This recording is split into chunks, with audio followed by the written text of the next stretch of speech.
Et donc, l'œuvre du Saint-Esprit pour nous, c'est à la fois de nous protéger, de nous accompagner quand on nous fait du mal, mais aussi de révéler le péché qui est en nous. J'ai été, comme beaucoup, j'imagine, d'entre vous, à suivre l'affaire des viols de Mazan.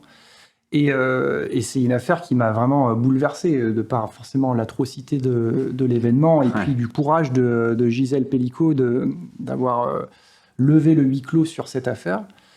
Et une chose qui m'a particulièrement touché dans cette affaire, c'était les deux avocats de Gisèle Pelicot, à sa gauche et à sa droite. Je les voyais vraiment comme des gardes du corps, en fait, qui l'accompagnaient au tribunal, qui la protégeaient des passants, des journalistes ou des personnes même qui pouvaient la harceler.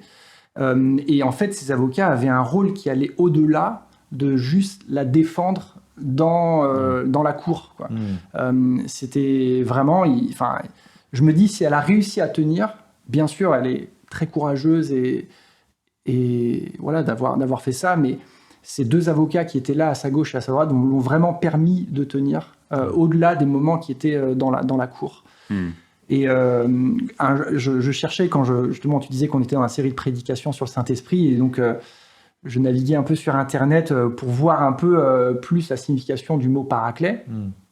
Et je tombe sur un site qui décrit un peu ce mot. Et donc, voilà, il parle du fait que c'est plus que juste une assistance juridique, c'est aussi l'aspect d'accompagner les gens dans ce qu'ils sont en train de vivre, dans leurs émotions, dans être à leur côté, etc. Et je me dis, ouais, il est super ce site, il explique bien et tout. Je croyais que c'était sur un site chrétien, oui, Internet.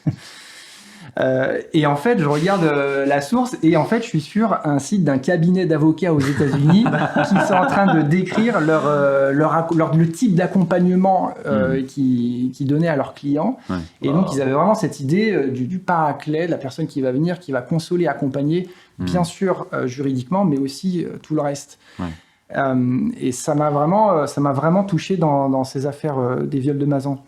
Maintenant, l'autre chose qui était aussi marquant dans cet événement, c'est l'avocate de Dominique Pelicot, qui était bien sûr la personne qui a commis ces atrocités sur sa femme. Et elle a été reconnue d'ailleurs de tous d'avoir d'avoir bien défendu Dominique Pelicot en respectant la dignité, en respectant Gisèle Pelicot. Et en fait, notre avocat, c'est à la fois quand on est victime et à la fois quand on est bourreau. Et donc, l'œuvre du Saint-Esprit pour nous, c'est à la fois de nous protéger, de nous accompagner quand on nous fait du mal, mais aussi de nous accompagner et de nous, tu parlais du verset là en Jean 16, de révéler aussi le péché qui est en nous. Et une des choses qui est marquante à un avocat, c'est que un avocat, c'est peut-être la première personne à qui on dit vraiment la vérité. Quand on est la personne qui a fait les mauvaises choses, on va dire. Parce que y a une confidentialité, parce que on sait que l'avocat ne va pas nous juger, parce qu'il faut qu'il ait toute la vérité pour nous sortir de là.